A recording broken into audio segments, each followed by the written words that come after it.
大家好，欢迎大家观看今天的节目。跻身彩民沈阳探亲竟获双色球头奖1195万，这是2018年媒体报道郭一灿老人中奖的标题。结果2年之后，标题却又变成了暴富与死亡。老人买彩票中奖千万后反而死在荒野，而膝下子女更是因分钱反目成仇。世事变幻无常，令人唏嘘。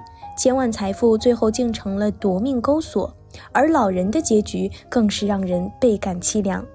在这一刻，父子之情、兄弟之义被贪念染得锈迹斑驳，或最终难免腐朽而至幻灭。看到这篇报道后，很多人不禁发出了这样的疑问：这千万的奖金究竟是财宝还是毒蛇？为什么明明得到了如此丰厚的财富，最后却反而造就了如此人间悲剧呢？今天小编就来给大家说说这个悲惨故事的前因后果，望大家能明白这其中道理。那在开始今天的内容之前，希望大家能点点订阅和小铃铛，点赞是对小编的最大支持，谢谢大家。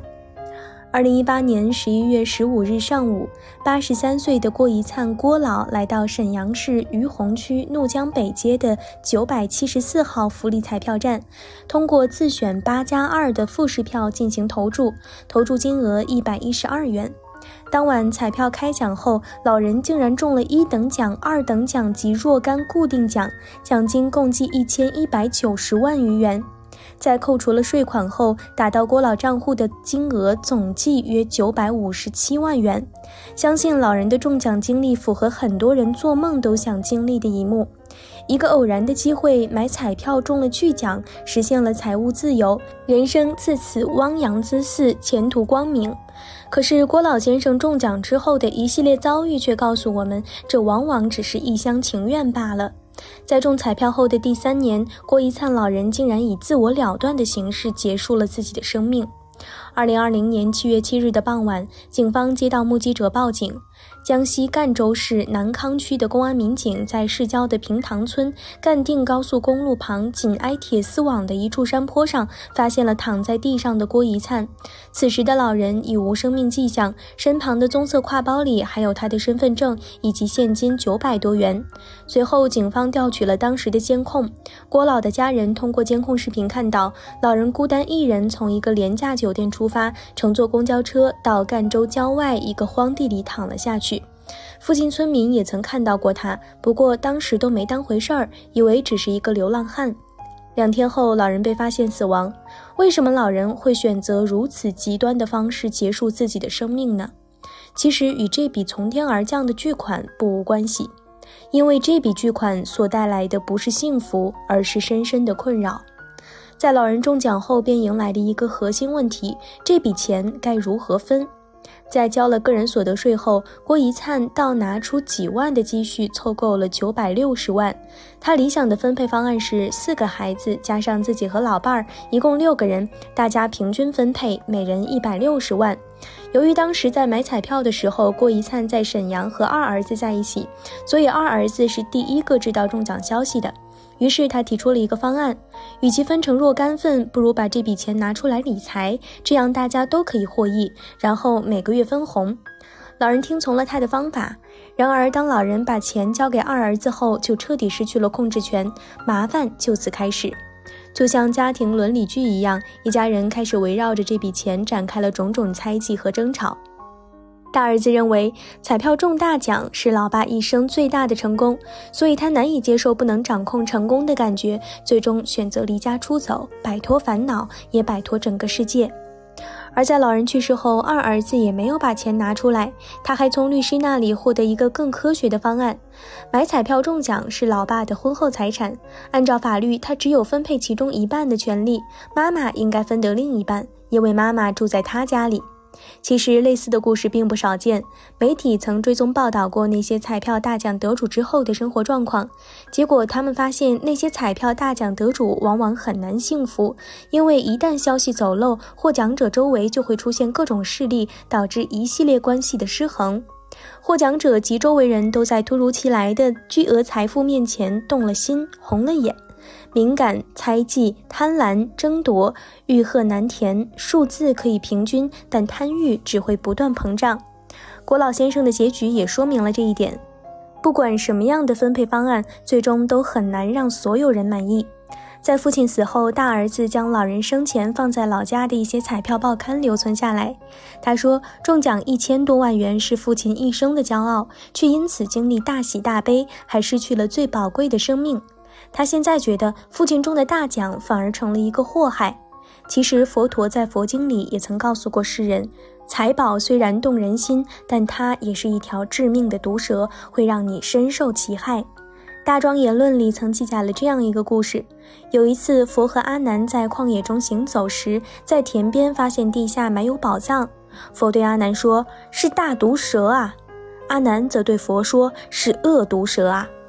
正巧有一农夫在田间工作，听到佛和阿难说有毒蛇，于是想，我去看看出家人所说的恶毒蛇到底是什么样。走到近前一看，竟是一堆真金，不禁自语道，出家人所说的毒蛇原来是这么好的黄金啊。于是取了金子回家放好。这农人原来非常贫困，缺衣少食，如今因为有了金子变得富有了，所以随心所欲地享用锦衣玉食。国王观察到他的变化，对他的一夜暴富感到非常奇怪和怀疑，以调查之故把他抓起来关进了监狱。他把之前捡到的黄金都交了出来，可还是不能免罪。眼看要对他动大刑，农夫却突然唱道，恶毒蛇阿难，大毒蛇世尊。行刑的人听他这样唱很是奇怪，于是跑去告诉国王这场景，把他的原话学给国王听。国王于是叫人把他带来，问他这样唱的缘故。他说，我之前在田间耕种，听到佛和阿难说这些黄金是毒蛇，是恶毒蛇，我直到今日才恍然大悟，这财宝确实是毒蛇。他进一步说，佛陀说黄金是大毒蛇，阿难对世尊说它实是恶毒蛇，而我直到今日才亲身感知这恶毒蛇的势力之大，由此我对佛陀升起不可遏制的敬信之心，于是在此危难之际唱起佛语。被真正的毒蛇咬伤，所伤者不过是被咬者一人，伤者的亲戚、妻子、儿女、奴婢、童仆等则都安然无恙，而被财宝这样的毒蛇一旦伤害，却会累及家眷亲属。哪有智者见闻如此之事能当作获得财宝呢？这都是自心被烦恼所迷惑，自以为天上掉馅饼得了大便宜，结果得到的却是衰损与烦恼。佛视财宝为毒蛇，借人之贪，取之用之，不可不慎。印光法师在《富州梦游昆弟书》中也说，富贵人家子弟多不成器，其缘由于爱之不得其道，或偏与钱财，或偏令穿好衣服，钱随彼用，则必致妄痴治病。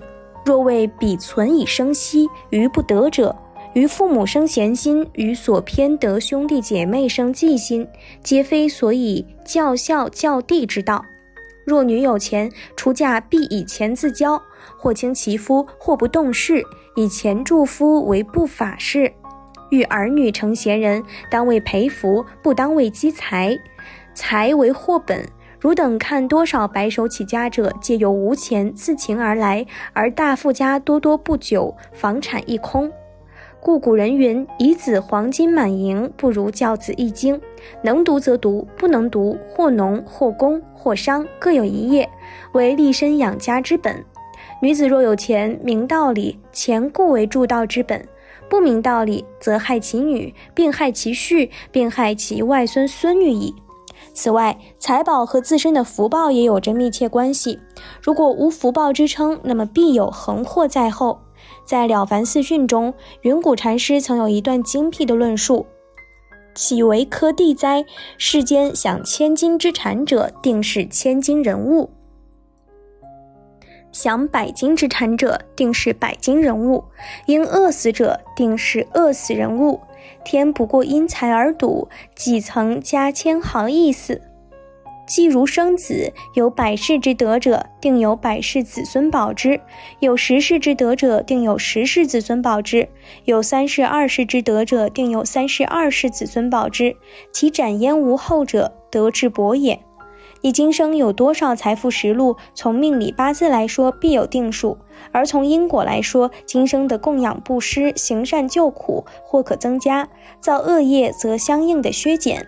1000万对于很多富豪来说可能不算什么，但是对于很多福薄的上班族来说，若得到了，会因承受不了而引发其他的灾祸。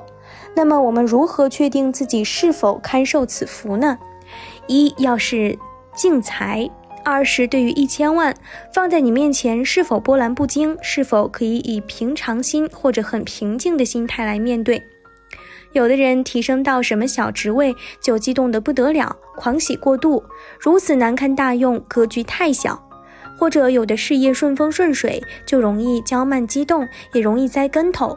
若是在顺境巨大的财富面前，此心依然不为所动，没有过多的执着，可驾驭之，心平气和，则可驾驭更多的财富受用。是故谈福报，皆不离于心性。有的人一旦有了存款或者做了什么事，很快就出现各种障碍，要么生病，要么灾厄缠身，此即福报不足所致。有大福报的人，别说1000万，多少亿他们依然把持得住。智者用之培福助道，愚者用之造作恶业，其间差异亦大矣。只有善用财富，才能使财富真正成为财富。好了，今天的内容就和大家分享到这儿了，期待大家在下方评论区留下自己的感悟。那我们下期节目再见。